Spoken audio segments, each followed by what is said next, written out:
Tirupati press club లో నిర్వహించిన media సమావేశంలో చంద్రగిరి నియోజకవర్గ కాంగ్రెస్ నాయకులు భూ ఆక్రమణల అంశంపై ప్రభుత్వాన్ని నిలదీశారు. చంద్రగిరి నియోజకవర్గంలో పాలక పార్టీ నాయకుల ఆధ్వర్యంలో భూ కబ్జాలు పెరిగిపోయాయని ఆరోపించారు. ఈ వ్యవహారంపై కేంద్ర దర్యాప్తు సంస్థ సిబిఐతో సమగ్ర విచారణ చేపట్టి వాస్తవాలను వెలుగులోకి తీసుకురావాలని డిమాండ్ చేశారు. ప్రభుత్వ భూములు, ప్రైవేట్ భూముల ఆక్రమణలకు పాల్పడి వారిని గుర్తించి వారిపై కఠిన చర్యలు తీసుకోవాలని కోరారు. భూ కబ్జాల కారణంగా సామాన్య ప్రజలు ఇబ్బందులు ఎదుర్కొంటున్నారని, బాధితులకు న్యాయం జరిగేలా ప్రభుత్వం చర్యలు చేపట్టాలని విజ్ఞప్తి చేశారు. ఈ రోజు ప్రభుత్వం అలాట్ చేసిన భూముల్ని ఎవరైతే మాదిగ సోదరులు వాళ్ళ ఉపాధి పొందడానికి అలాట్ చేసిన భూములను కూడా ఈ ప్రభుత్వంలో ఉన్న పెద్ద మనుషులు కాజేస్తున్నారంటే సిగ్గుచేటుగా ఉంది నాకైతే.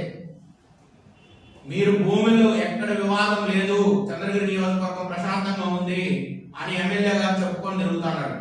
అయ్యా ఇదేందయ్యా, నీ అనుచరులు కాదా అక్కడ క్లీన్ చేసింది? నీ మనుషులు కాదా అక్కడ క్లీన్ చేసింది? నేను ముఖ్యమంత్రి గారిని ఒకటి డిమాండ్ చేయదలుచుకున్న కాంగ్రెస్ పార్టీ తరఫున, చంద్రగిరి నియోజకవర్గంలో భూముల మీద, భూ కబ్జాల మీద సిబిఐ ఎంక్వైరీ చేయాలని చెప్పి కాంగ్రెస్ పార్టీ డిమాండ్ చేస్తా ఉంది. ఇది ఒకటే కాదు, పేరూరు వగలమాత టెంపుల్ కానుకొని ఒక చెరువు, ఆ చెరువు పక్కలో రోడ్డు మీద సుమారు ఒక 2 ఎకరాల భూమి క్లీన్ చేసి అక్కడ షెడ్లు నిర్మిస్తా ఉన్నారు. ఎవరంటే తెలుగుదేశం పార్టీ నాయకులు. మంగళం దగ్గర అదే విధంగా ఏదైతే భూములు కనపడడం పాపం అనేది, భూములు కనపడితే ఖాళీగా కనపడుతుంది. ఎవరు భూమి, దళితుల భూమి, గిరిజన భూమి, ముస్లిం భూమి, ఇంకోటి భూమి అనేది కాదు. భూమి ఖాళీగా ఉంటే అది ఖరీదైందంటే కాచేయడం. చంద్రగిరి ప్రశాంతంగా ఉందని చెప్పుకుంటున్న ఎమ్మెల్యే గారికి నేను ఒకటి సవాల్ చేయదలుచుకున్నాను. మీరు దీనికి ఏం సమాధానం చెప్తారు ఎమ్మెల్యే గారు? ఇక్కడ 1.5 ఎకరా మీ మనుషులు క్లీన్ చేయడం కదా. ఇప్పుడు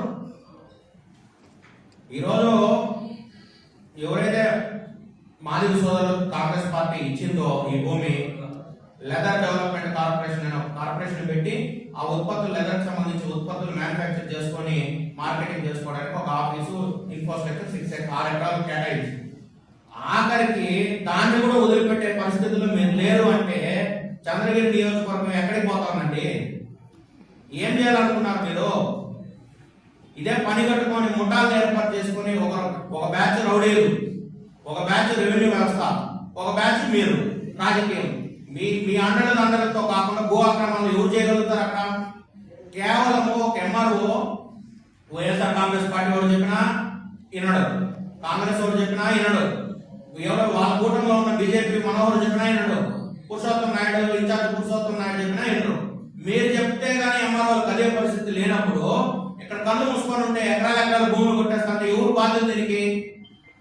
దీని మీద కాంగ్రెస్ పార్టీ సిబిఐ ఎంక్వైరీ చేయమని చెప్పి కాంగ్రెస్ పార్టీ తరఫున చంద్రగిరిలో జరుగుతున్న భూ అక్రమాలపై Congress party CBI enquiry demand చేస్తా ఉంది. నేను ఈ ముఖ్యమంత్రికి సవాల్ చేస్తున్నా, మీకు దమ్ము ధైర్యం ఉంటే చంద్రగిరి నియోజకవర్గంలో జరుగుతున్న భూ అక్రమాల మీద సిబిఐ ఎంక్వైరీ చేసి దీని వెనకాల ఎవరున్నారు, మీ పార్టీ వాళ్ళు ఉన్నారా లేదా అవతల పార్టీ వాళ్ళు ఉన్నారా అనేది నిగ్గు తేల్చి వాళ్ళని కఠినంగా శిక్షించాలని చెప్పి కాంగ్రెస్ పార్టీ తరఫున మేము డిమాండ్ చేస్తున్నాం.